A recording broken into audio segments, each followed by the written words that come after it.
Всем привет! С вами команда проекта Ray of Hope.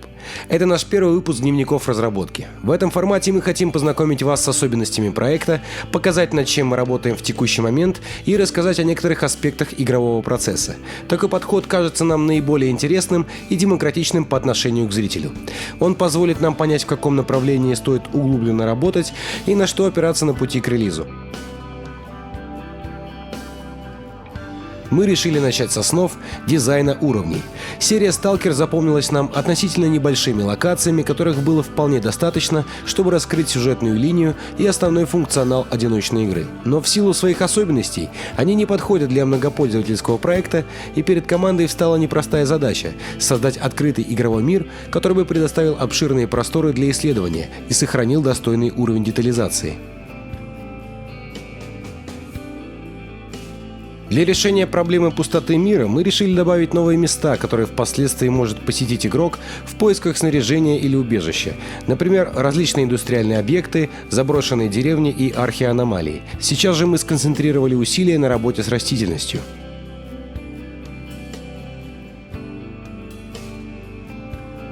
Помимо заброшенной инфраструктуры, значительную часть зоны отчуждения занимают лесные массивы. Мы изначально видели большой потенциал в реализации леса как уникальной игровой зоны со своей спецификой. Оригинальная флора была полностью заменена с соблюдением масштабов и в соответствии с реальными аналогами, характерными для этого типа местности, а облик чащи дополнен множеством мелких деталей. В черте леса будут встречаться лиственные, хвойные и смешанные участки. Пересекая лесную границу, игрок не только получает возможность сократить путь, но и вторгается на дикую территорию, скрывающую множество опасностей. Подлесок, постепенно уходящий в лесную чащу, существенно затрудняет перемещение и обзор, отчего возрастает риск попасть в одну из редких, но малозаметных аномалий.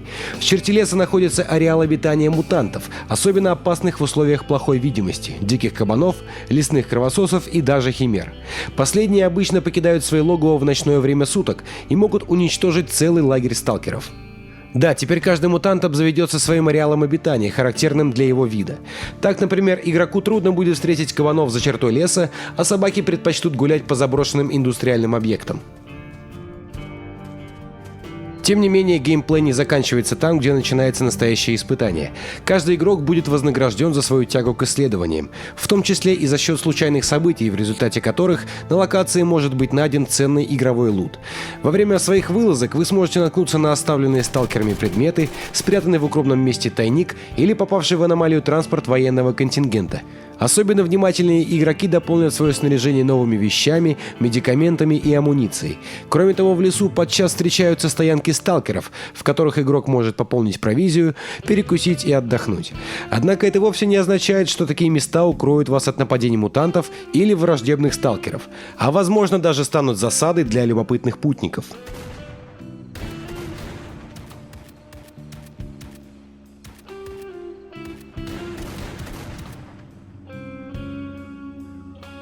В целом, в настоящий момент мы занимаемся улучшением детализации окружения относительно оригинальных локаций Сталкера. Создаем интерьеры для различных зданий и дополняем локации всевозможными объектами. Внимание к деталям позволяет в полной мере проникнуться шармом сталкерского сеттинга. Однако у этого размаха есть и обратная сторона – снижение производительности. Чтобы избежать потери драгоценных FPS, мы переработали часть физического движка и оптимизировали рендер. Так как старый алгоритм требовал большого количества ресурсов за счет полной загрузки коллизий уровня в оперативную память, он был заменен на более современный из движка NVIDIA Physics. Это позволило разделить физическое пространство на так называемые чанки – небольшие участки мира, которые загружаются с приближением игрока и выгружаются при отдалении. Потребление памяти на текущей версии локации уменьшилось в 2,5 раза, и появилась перспектива увеличения размеров бесшовной локации. В рендере же применение новых технологий давало порой двукратный прирост FPS при минимальных изменениях. Так, например, было с внедрением отложенного выполнения команд графического процессора. Эта оптимизация обошлась нам парой строк, но дала весомый эффект. Кроме того, изучение рендера наметило путь для дальнейшей оптимизации. Но, пожалуй, самой главной приоритетной задачей является для нас синхронизация клиента с сервером и непосредственно клиентов между собой. И в этом направлении мы достигли некоторых успехов, значительно сократив задержки синхронизации мутантов и сталкеров, доведя их до вполне играбельного уровня. Ну что, друзья, вот наш ориентир. Наша задача забрать документы и свалить отсюда. Давайте действуем быстро, но аккуратно. Валер, Дим, давай слева-справа. Вперед. Понял тебя.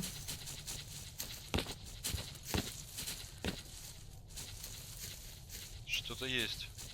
Где? Да тут зомбари. Зомби на 12. Огонь. Аккуратно, не подставляйте. -1. -2.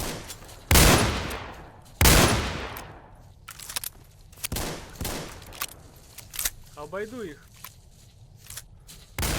Справа еще.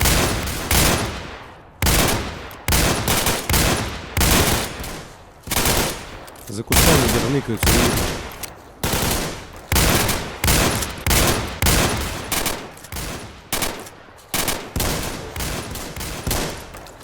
Минус.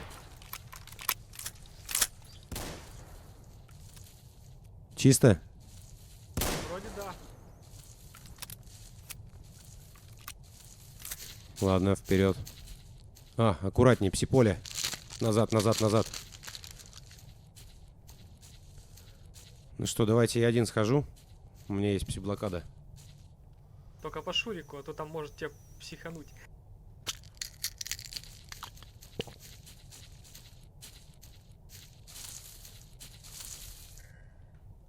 Вижу документы. Забрал. Все, вроде больше ничего интересного. Дима, давай, выводи нас отсюда. Давай за мной. Дим, двинули.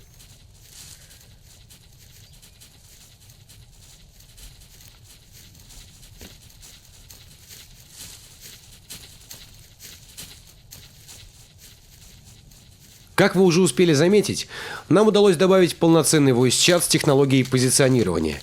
Это позволит игрокам общаться друг с другом без использования сторонних программ. Кабаны. Справа, Валера, аккуратно. Спасибо, что прикрыл. Еще, не расслабляемся. Готов. Вроде все. Хорошо. Ну что, я вас поздравляю, задача выполнена. Теперь мы поговорим про основу любого FPS-шутера, про оружие, а также интерактивную составляющую игры. У нас уже был опыт создания анимированного ПДА, но с тех пор прошло много времени, и мы основательно пересмотрели наше отношение к качеству контента. Целью проекта, помимо условного реализма, всегда была и остается интерактивность. Наша команда активно ведет работу в этом направлении, и сегодня мы бы хотели поближе рассмотреть именно оружейную составляющую проекта. Нами было сформировано несколько основных направлений, дополняющих геймплей сталкера в этой части. Ключевым из них является положение оружия на ремень. Мы считаем, что данная особенность позволит избежать излишней PvP-составляющей, обезопасит игроков при торговле и общении, явно показывая намерения оппонента. При разговоре с НПС или игроком нам придется сперва повесить оружие на ремень. Кроме того, данный анимационный сет будет активироваться на дружественных и нейтральных базах группировок. В ходе разработки мы также уделяем большое внимание всевозможным интерактивным анимациям оружия, вроде шага в прицеле, переходов от бега к шагу и обратно, или, например, перенос оружия из рюкзака в слот с последующей подготовкой его к бою.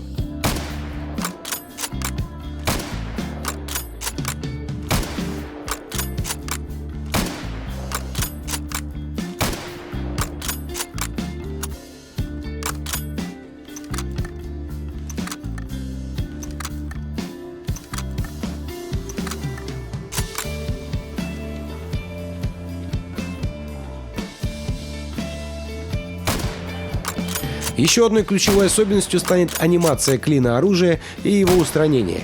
Игроку больше не придется производить весь цикл перезарядки при осечке, а сам момент клина он сможет наглядно увидеть даже в полубоя и оперативно его устранить. Но это лишь один из аспектов нашей работы в данном направлении. Следующим немаловажным элементом является система прокачки оружия. Мы сделали упор на индивидуальность и уникальные особенности каждой единицы вооружения, затрагивая не только внутренние механизмы, скрытые от глаз игрока, но и активно работая с внешним видом оружия. Мы стремимся к созданию оружейного конструктора, в котором каждый игрок сможет выбирать направление апгрейда в соответствии со своим стилем игры, либо просто получать эстетическое удовольствие от той или иной сборки. Помимо этого, у игрока появляется возможность не только покупать апгрейды, но и участвовать в бартере с механиком, обменивая тот или иной технический лут на значительные скидки. Редкость и количество лута будут разниться в зависимости от стоимости апгрейдов. Починка же теперь будет иметь свои уникальные особенности. Все оружие можно будет разобрать на запчасти для ремонта оружия того же типа. Стоит помнить, что при ухудшении состояния оружия количество запчастей, на которые его можно будет разобрать, будет стремительно уменьшаться. Также хотелось бы отметить, что каждая группировка в Ray of Hope теперь станет обладателем уникального набора вооружения, характерного для ее специализации и особенностей.